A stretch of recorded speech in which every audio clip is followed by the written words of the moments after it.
Baga ayun, si Ray nga tinitignan na parang pwedeng maging sunod na ikaw na Pauli ng UE. Anong masabi mo lang na nag-transfer siya ng We can't do anything about it doon sa paglipat ng tao.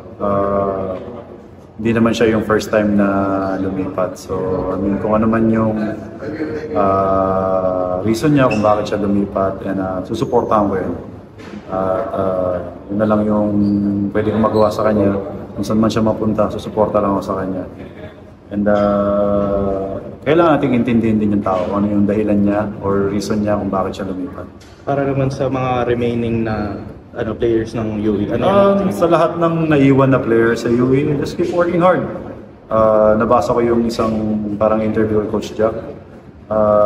The next guy or next man, step up.